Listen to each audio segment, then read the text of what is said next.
Gusto mong gumawa ng Facebook page ngayong 2026 para sa negosyo, content, online selling, o personal brand. Sa video na ito, ituturo ko sa iyo step by step kung paano gumawa ng Facebook page gamit lang ang cellphone.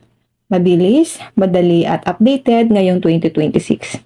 Hello guys, kung gusto mong gumawa ng sariling Facebook page para sa negosyo, vlog, online selling, serbisyo, o kahit personal branding, tamang video ang pinapanood mo.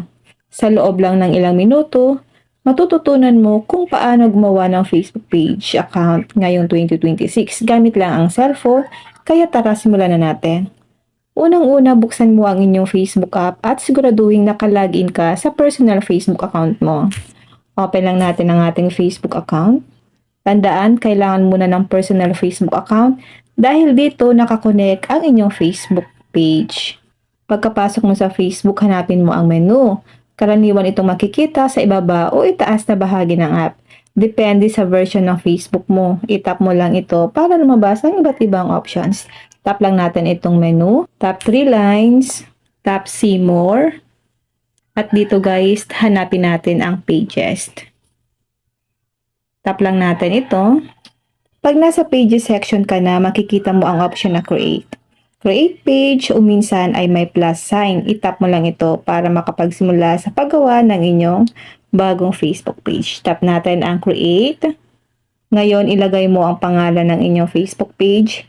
Dito mo ilalagay ang pangalan ng negosyo mo, brand mo, online shop mo, o content page mo. Siguraduhin lang na malinaw, madaling tandaan at tugma sa gusto mong content o business. Ilalagay natin dito guys, halimbawa ito. Example, J Teach Tips, Online Shop by J, J Vlogs, Food Trip ni J. Then, kapag nakagawa na tayo ng page name, itap na po natin ang next. Pagkatapos, pumili ka ng category ng inyong page. Halimbawa, kung online seller ka, pwede kang pumili ng shopping and retail. Kung content creator ka, pwede naman digital creator, vlogger o video creator. Kung negosyo naman, piliin mo ang category na pinakaangkop sa inyong business. Halimbawa guys, sa atin dito at pwede po kayo mag-search. Halimbawa dito.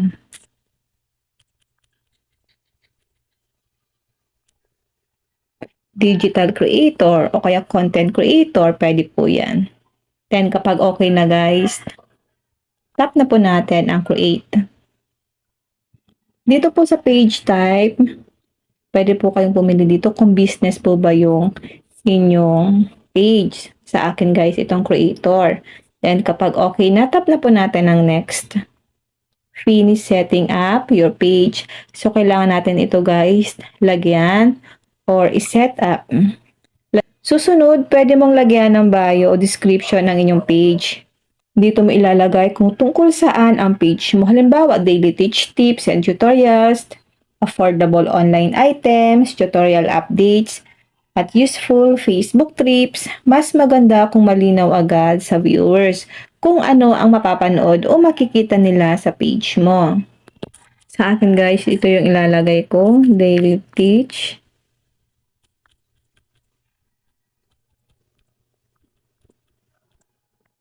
At dito guys, maglagay kayo ng contact, email, phone number, location, address, then zip code. Then kapag okay na yan guys, itap nyo lang po ang next. Pagkatapos, maglagay ka ng profile picture ng inyong page. Pwedeng logo ito ng negosyo mo, litrato mo o image na madaling makilala ng mga tao. Importante ito dahil ito ang unang makikita sa page mo. Tap lang natin itong camera.